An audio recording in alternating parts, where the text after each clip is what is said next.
enak saja ke kamar. Semua pelanggaran itu ada ikobnya, hukumannya. Seenaknya baik. Exactly. Hukuman apaan? Umi aja nggak pernah hukum gua. Umi selalu maafin gua. Ya iyalah jelas, Umi nggak pernah ikut campur masalah hukuman. Kenapa? Karena Umi menyerahkan sepenuhnya soal ketertiban, pelanggaran yang dilakukan santriwati di pesantren An-Nur pada Ana. Maaf, Wan Farouk.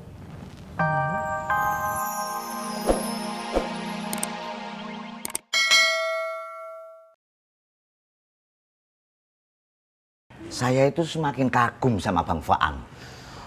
Udah ganteng, pinter mengaji, kalem orangnya, ya kan? Calon pemegang pesantren An-Nur pula. Mantap.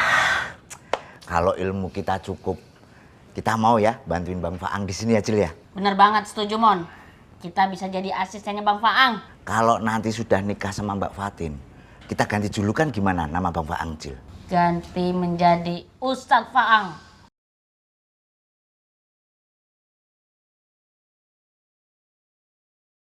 Ustadz Faang. Kurang pas deh, Cil. Gimana kalau kita ganti Abah Muda Faang? Wah, boleh juga tuh. Abah Muda Faang. Yoi. Hehehe, itu sebutan buat Ana. Nggak boleh diganggu gugat. Antum sembarangan ngomong kayak gitu bisa kena sanksi berat loh. Ide kreatif, Wang. Mak.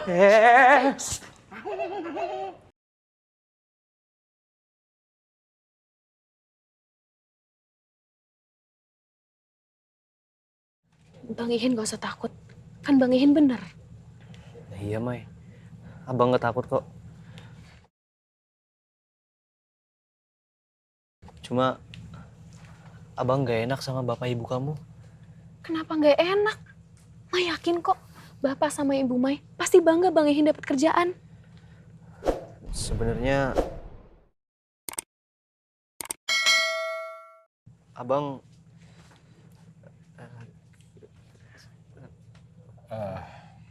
Maaf Ihin, kamu nggak dengar tadi ancaman Jidun?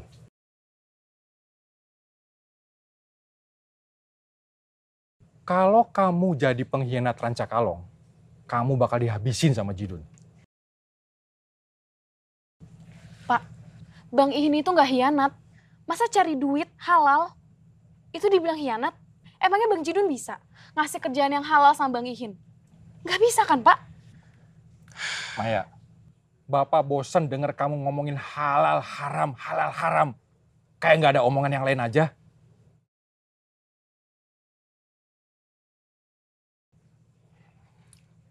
Bu, Maya nih.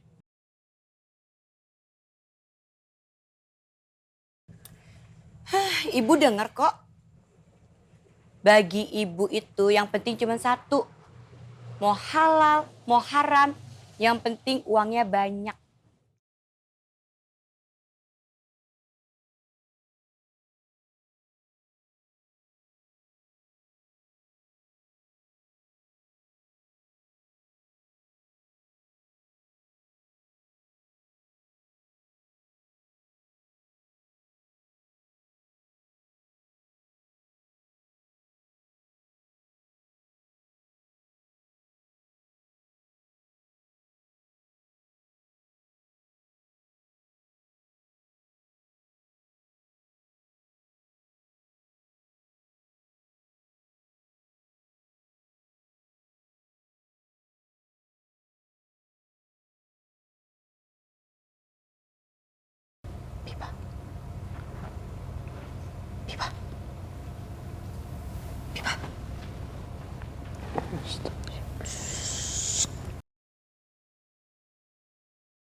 Kenapa, Re?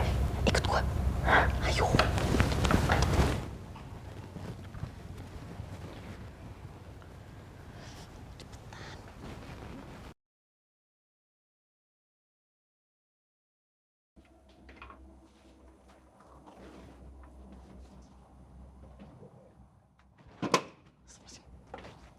Re, kita mau kemana, Re? Gua mau kabur. Innalillahi. Reh, jangan Reh. 3 jam doang, Biba. Abis itu kita balik lagi ke sini. Gue janji. Emangnya kita mau kemana, Reh? Ada urusan yang harus gue kelarin. Urusan apa? Pastikan sampai aman semua. Matanya yang jeli ya. Iwan.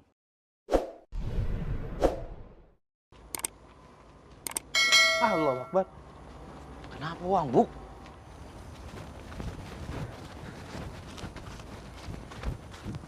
Reh, Biba, kita lewat belakang aja. Kalau lewat depan tuh ketahuan satpam pondok. astagfirullahaladzim. Kita harus manjat pagar, Reh. Ya Allah, Reh. Kita balik aja yuk ke kamar. Saya rasa ini nggak bener, Reh. Biba, please. Lo duluan deh yang manjat, ntar gue bantuin. Enggak, Reh. Saya nggak bisa.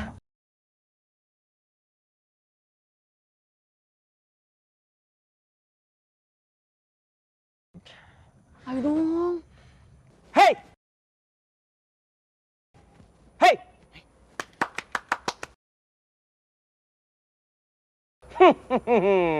Bagus ya. Ada yang mau escape. Melarikan diri di tengah malam. Uhti Habibah, Uhti Rere.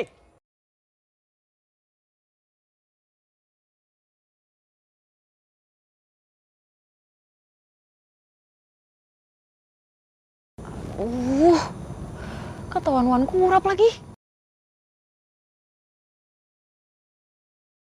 Lihat no, kelakuan separuh hati ente. Hah?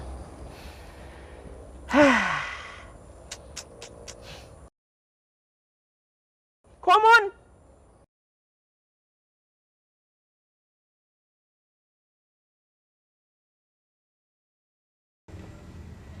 Fang gelisah kenapa, Pi? Tadi si Tommy kagak bilang, Poi. Cuman dia malah nanyain kapan kita balik ke Anur. Ya gue bilang, ini suasana di Perancakalong ini masih kecot, jadi kagak bisa ditinggal. Intinya, Fang gelisah kenapa ya?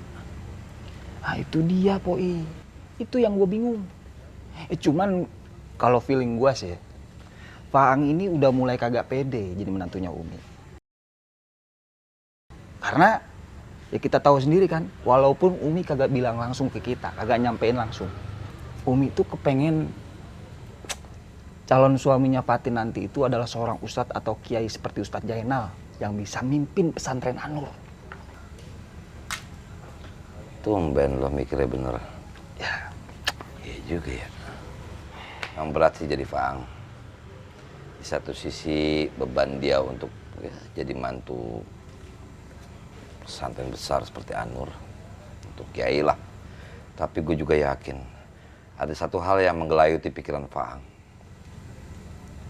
Ibunya.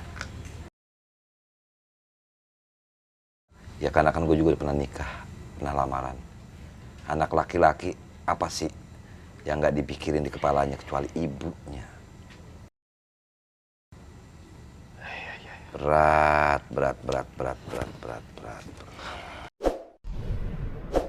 Ini sudah pelanggaran berat, Uhti.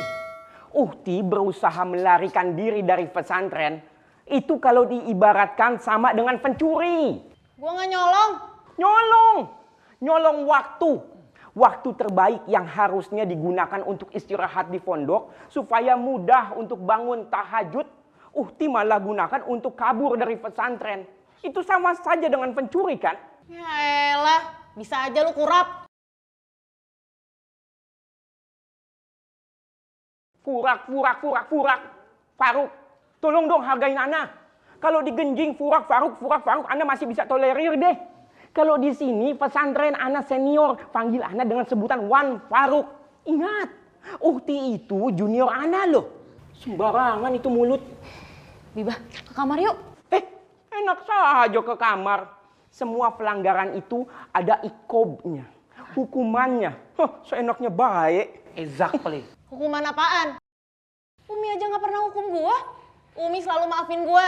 Ya iyalah jelas, Umi nggak pernah ikut campur masalah hukuman. Kenapa? Karena Umi menyerahkan sepenuhnya soal ketertiban, pelanggaran yang dilakukan santriwati di pesantren An-Nur pada Ana. Maaf Man Farouk,